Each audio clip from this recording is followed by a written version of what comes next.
doping. They increase the platelets until they get increased oxygen saturation. They increase their red blood cell Yeah, the red production. blood cells. Yeah. Now, blood doping can be something that they do. The ones who get in trouble are going to be the ones who do it with the injection, okay? But there, you can also blood dope as an athlete naturally. They should focus on that rather than the one that'll get them in trouble. Do y'all know that? When you go to a high altitude, like say for example, I leave here and I go to Colorado, Mile High City. True story. Okay, so I got there and then started traveling to Vail. Now, don't know if y'all know anything about elevations of those mountains out there. All right. My first time out there, I was like thinking Virginia had mountains. We had ant hills. All right. My first view, I was just like, and then if you don't give yourself time to acclimate, all right, which I didn't do, okay, because on the second day is when we started making the trip to Vail, which is even higher than a mile high. And as we're moving and going up and going up and going up, and we're in the car, and all of a sudden, in the seat of the car, stop, stop, stop, because I was getting sick. Now, any ideas why? Oxygen deprivation? I didn't have enough oxygen because I didn't allow myself time to see. Here's what happens.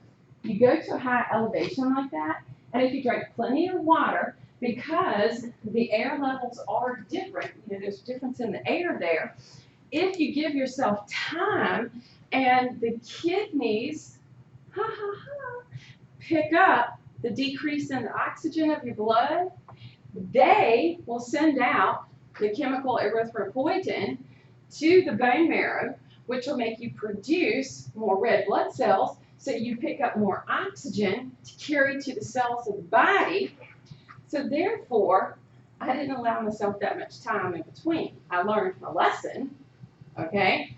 Athletes who go train at high altitudes, they stay there until about a day or two before they have to show up for whatever event they're going to do. When they come back down to sea level or whatever level they come back down to, they're still packed with red blood cells, meaning tons of oxygen to get to the cells, i.e. muscles, to go do their event. And that's completely natural because your body did it. Well, no chemical you got injected with to do it. Do we have to wait 5 days just to go up higher on the mountain? Well, now, 3 to 5 days, okay? The goal is, when you go that high, what I should have done was I should have planned for about 2 to 3 days at Denver, and then chose to go to Vail. But I didn't. I did one day and the other one the second day. So I didn't give myself enough time to adjust. And ooh-wee, that was fun. That's how I picked up oxygen. And then I was like, oh, yeah, this is nice. Because it really does. The oxygen in your body, I mean, it affects everything. Yeah.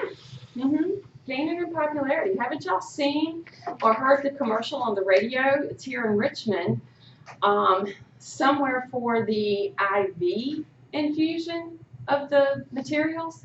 Okay. And I'm thinking, whoa, wait a minute. Now, I got to check it out. Don't trust it just yet. Okay, I got to check it out and see what they're doing. But it's the same premise of making sure you're getting enough oxygen in the body.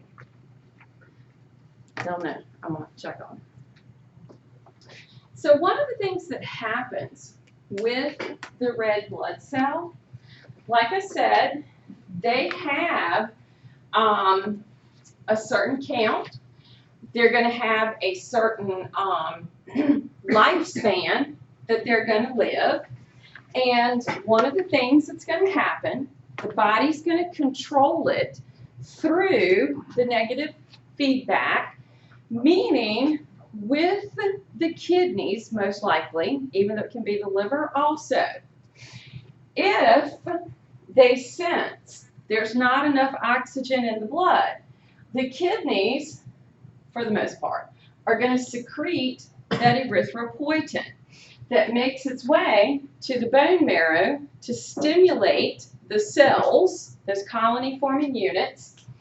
That speeds up the production of the red blood cells, which will increase the count in the blood, which will raise the oxygen levels. Now, based upon negative feedback, when that oxygen level gets increased, the kidneys will stop the production. And then, when the oxygen level drops again, it will secrete more of the erythropoietin, because that's what the negative feedback is for, making sure that it meets the demands of the oxygen levels in the blood. Kind of cool process for the production of these very important cells in the body. Take a break, be back at 9:30.